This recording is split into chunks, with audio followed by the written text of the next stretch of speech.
नमस्कार दोस्तों, uncle talk में एक बार फिर स्वागत है। आज का पॉडकास्ट हम जो बना रहे हैं वो बैंक के ऊपर बना रहे हैं। क्या बैंक फ्रॉड करते हैं? ऐसा कुछ लोग कहते हैं बैंक में फ्रॉड होता है, तो इसके बारे में हम जानेंगे आज के हमारे जो गेस्ट हैं सुनील जी से। सुनील जी, अंकल टॉक में आपका बहुत बहुत स्वागत है। आपको बता दें, सुनील जी अर्थशास्त्री हैं, वित्त विशेषज्ञ हैं और साथ में आध्यात्मिक सलाहकार भी हैं। तो सुनील जी, मैं बहुत ज़्यादा क्या यहाँ वहाँ की बात करूँ, सबसे पहले यही बताइए कि फ्रॉड शब्द चूँकि ऐसा है कि नहीं बोलना चाहिए, लेकिन अमूमन लोग जो है यही समझते हैं कि उनके साथ कुछ भी होता है तो वो ये कहते हैं बैंक में फ्रॉड कर दिया। तो क्या ऐसा है कि बैंक फ्रॉड करते हैं? बैंक जो है बेसिकली उनका जो अपना काम है जी। उनका अपना काम होता है बैंक में सेविंग्स करना, एफडी करना, साथ में लोन देना, ये बैंक का काम होता है। आजकल बैंक इसके अलावा भी बहुत कुछ करने लगे हैं जी।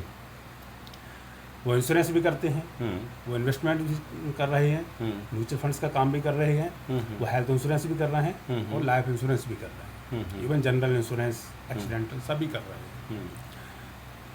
कई बार ऐसा होता है कि किसी बैंक में कोई व्यक्ति जाता है और सपोज कि उसको एफडी कराना है,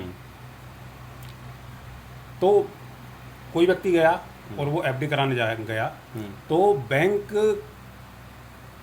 कई बार ऐसा कस्टमर को बोल देता है, कई बार बोल के करते हैं या कई बार बिना बोले भी कर देते हैं कि उनका पैसा उन्होंने एफडी करने के स्थान पर किसी डेट फंड में, किसी इक्विटी म्यूचुअल फंड्स के अंदर वो डाल दिया, पैसे को डाल देते हैं।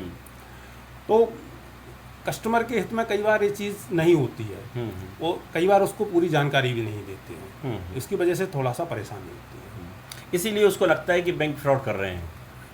क्या लेकिन बैंक को ऐसा करना चाहिए क्या? अभी कोई 2-3 महीने पहले कई हमारे वित्त मंत्री का उनका अपना एक स्टेटमेंट है कि बैंक्स को उनका अपना काम करना चाहिए, बाकी जो काम वो कर रहे हैं उससे बैंक को बचना चाहिए। तो ऐसी स्थिति में जब हमारे वित्त मंत्री का खुद का कहना है तो बैंक को निश्चित रूप से अपना जो उनका कोर काम है उसके ऊपर फोकस करना चाहिए। उसमें कस्टमर परेशान होता रहता है। उस बैंकिंग व्यवस्था में यदि अपन कहें तो जो उनका मूल काम है उसमें तो कस्टमर बहुत ज़्यादा उसको बहुत सारी चीज़ें फेस करनी पड़ती हैं, डेफिनेटली करनी पड़ती हैं। एक्चुअल जहाँ बैंकिंग सेक्टर है वो बैंकिंग सेक्टर हमारे यहाँ जो उसको रेगुलेट करता है वो आरबीआई है। बैंक का रेगुलेट करने का काम आरबीआई के पास है, और जो इंश्योरेंस रेगुलेट करता है वो आईआरडीए करता है, और वहीं पे म्यूचुअल फंड्स को जो रेगुलेट करता है वो सेबी करता है। मतलब एक बैंक के अंदर 3 चीज़ें हो गई हैं, 3 चीज़ें हो गई हैं। तो कई बार ग्राहक जब पहुंचता है बैंक के अंदर तो उसे लगता है मैं बैंक के साथ में कोई डील करने आया हूँ, बैंक के साथ बात करने आया हूँ, लेकिन वहाँ मालूम चलता है कि वो कोई दूसरा सिस्टम के अंदर वो पहुँच गया है। ठीक बात है। तो कई बार ऐसी मिससेलिंग की शिकायतें आती हैं बैंक से। नहीं आती हैं, ये मैं इसलिए कह रहा हूँ कि मालूम चलता है कि सपोज करो मैं अकाउंट क्लोज़ कराने गया और उन्होंने सलाह दी कि नहीं आप क्लोज़ नहीं कराइए और आपको बहुत अच्छा रिटर्न मिल जाएगा, आपका ऐसा करिए, हम आपका पैसा किसी इस वाली स्कीम में डाल देते हैं, आप फिर कभी भी तोड़ सकते हैं उसमें, ऐसा कुछ। और मालूम चला कि वो उसका इंश्योरेंस कर दिया, और जब वो तोड़ने की बारी आई तो वो तो पूरा पैसा ख़त्म हो जाता है यदि आप बीच में उसको तोड़ते हैं तो डेफिनेटली ऐसा होता है कई बार बैंक के अंदर। बैंक के जो एम्प्लॉई हैं उनकी अपनी एक परेशानी है, उनके ऊपर प्रेशर आता है, उनके ऊपर टारगेट्स आ जाते हैं। अब वो बजाय एफडी करने के बजाय वो लोन पे फोकस करने के वो इन्वेस्टमेंट पे फोकस कर लेते हैं, वो इंश्योरेंस पे फोकस कर लेते हैं। ये टारगेट आ गया है, ऊपर से प्रेशर है, तो कोई बंदा एफडी करने आया तो उसको म्यूचुअल फंड दे दिया, तो ऐसी मिससेलिंग होती है आमतौर पर।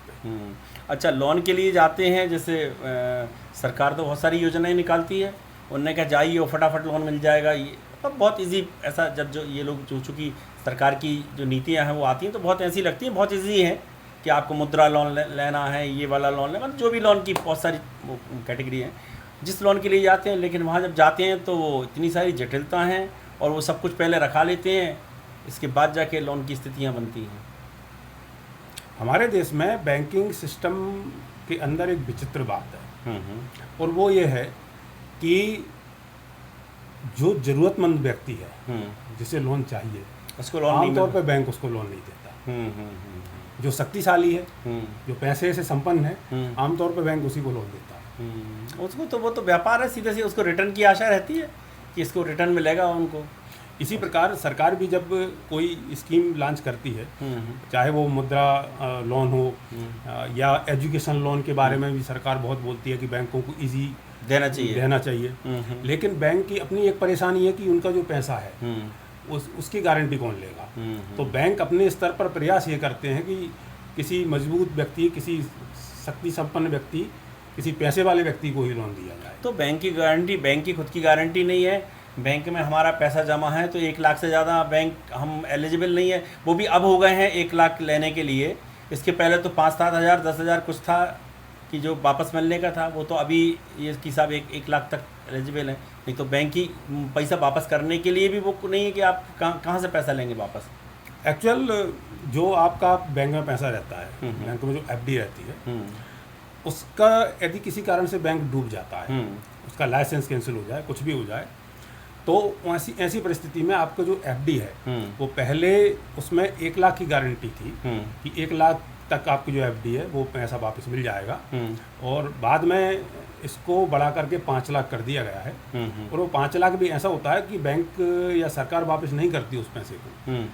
एक्चुअल उसका इंश्योरेंस होता है। अच्छा, एक थर्ड पार्टी इंश्योरेंस करवाती है बैंक। तो पहले जो 1 लाख का कराती थी, अब वो 5 लाख का कराने लगी, तो वो इंश्योरेंस कंपनी उसको पैसा वापस करती है ना। तो वही तो मैं कह रहा हूँ, बैंक की खुद की गारंटी नहीं है, तो वो दूसरे की गारंटी लेने के लिए जो है लोन।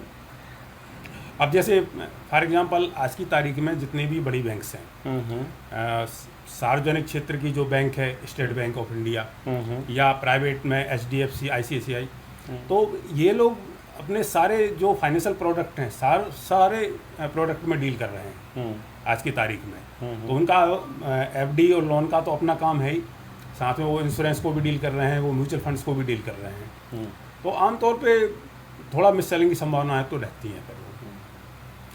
अच्छा, अपन कहते हैं बैंक घोटाले भी तो हुए हैं ना पहले। तो ऐसा बैंक घोटाले, ऐसा तो नहीं, सारी बैंकें तो नहीं करती हैं, लेकिन ये बैंक के घोटाले होने के कारण उसी को फ्रॉड में गिना जाता होगा, ऐसा भी हो सकता है।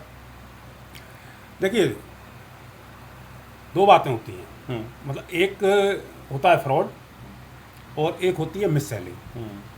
फ्रॉड शब्द का जब हम इस्तेमाल करते हैं तो उसका मतलब ये होता है कि बैंक ने जो बैंक को बताना चाहिए, जो जानकारी देना चाहिए, वो जानकारी नहीं दी और उन्होंने कोई दूसरी चीज़ ग्राहक को दे दी। और मिस सेलिंग का कांसेप्ट ये कहता है कि मिस सेलिंग का मतलब होता है कि ग्राहक कुछ लेने आया था और कुछ बेच दिया, कुछ बेच दिया। ये मिस सेलिंग है। लेकिन कस्टमर को तो चाहे वो मिस सेलिंग हो या प्रोडक्ट आपने कोई दूसरा बेचा है, वो कस्टमर को तो यही लगता है कि बैंक ने हमारे साथ धोखाधड़ी कर दी है। तो अच्छा, क्या जब हम बैंक में जाते हैं तो हमें किन चीज़ों की सावधानियां रखना चाहिए? देखिए, बैंक में जब हम जाते हैं तो हम जिस भी काम से बैंक में गए हैं, जैसे एफडी करने गए हुए हैं, अकाउंट ओपन करने गए हैं, एफडी करने गए हैं, तो वहाँ पे बैंक से बिल्कुल स्पष्ट, वहाँ पे जो एम्प्लॉय हैं उनसे बिल्कुल स्पष्ट भाषा में बात करें कि हमको ये करना है और आपको यही करना है। इसके अलावा बैंक के एम्प्लॉय आपको बहुत कुछ बोल सकते हैं, बहुत कुछ अलग से, वो तो दवा बनाते हैं, क्रेडिट कार्ड ले लो, डेफिनेटली। हाँ, क्रेडिट कार्ड हम तुम्हारा इतने मिल जाएंगे, ये मिल जाए, कुछ नहीं लगना, पैसे नहीं लगने, कोई वक्त नहीं लगने। तो जैसे ही बैंक जाते हैं तो यदि हम एफडी करवाने गए हैं तो वहाँ पे एम्प्लॉय से केवल एफडी की बात करें। वहाँ का एम्प्लॉय बहुत कुछ बोल सकता है, बहुत कुछ प्रोडक्ट के बारे में बात कर सकता है, लेकिन बहुत स्ट्रिक्टली इस बात को बोल दें कि हम ये करने आए हैं, हम यही करना चाहते हैं, इसके अलावा हम कुछ भी नहीं करना चाहते। अच्छा, एक बात बताएं आप, जैसे आम जो कस्टमर है वो थोड़ा कंफ्यूज रहता है। कब आपने जैसे कहा SIP बैंक करने लगे हैं, है ना, म्यूचुअल फंड जैसे क्या है कि वो म्यूचुअल फंड भी बैंक करने लगे हैं, इंश्योरेंस भी बैंक देने लगे हैं, तो क्या उनको बैंक से लेना चाहिए कस्टमर को, या जो एजेंसियां हैं जिस काम के लिए उन्हीं से सीधा संपर्क करना चाहिए? बैंक्स जिस सर्विस को प्रोवाइड कर रहे हैं, हाँ हाँ, एक्चुअल वो किसी दूसरी कंपनी के एजेंट के तौर पे काम कर रहे हैं, किसी दूसरी कंपनी के अभिकर्ता के तौर पे काम कर रहे हैं। हाँ, एजेंट है, मतलब बैंक भी एक तरह से एजेंट है वो। For example state bank of India है, तो स्टेट बैंक ऑफ इंडिया, एक तो state bank of India bank है, इसके बाद में SBI जनरल इंश्योरेंस कंपनी अलग है, SBI म्यूचुअल फंड्स अलग है, SBI हेल्थ इंश्योरेंस अलग है।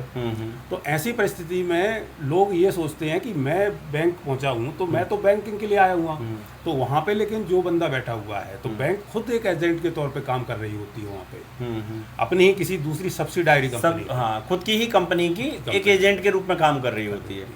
इवन कई बार तो ये भी देखने में आया है कि कई बैंक दूसरी उनकी खुद की सब्सिडायरी कंपनी जो है उनका प्रोडक्ट नहीं दे करके किसी तीसरी कंपनी का प्रोडक्ट दे रहे हैं। अच्छा, ऐसा भी कई बार देखने में आता है। तो कुल मिला के ये है कि कस्टमर को खुद को सावधान रहने की आवश्यकता है, तभी इससे बचा जा सकता है। तो ये थे हमारे साथ आज सुनील जी, और बैंक के बारे में बता रहे थे कि आपको कहाँ सावधानियाँ रखनी है। कि अक्सर देखा गया है कि किसी योजना में हमारा पैसा लग जाता है और फिर हम उसी पैसे के लिए परेशान होते हैं, और फिर हमें ये लगता है कि बैंक ने हमारे साथ फ्रॉड किया है। इस सब से बचने का सबसे अच्छा तरीका ये है, बैंक में आपका जितना काम है आप वो कीजिए, बाकी जो दूसरे प्रोडक्ट हैं जिनसे लेना है उन्हीं से संपर्क कीजिए, तो आप इस फ्रॉड से बच सकते हैं। सुनील जी, आपने समय दिया उसके लिए बहुत बहुत धन्यवाद। नमस्कार।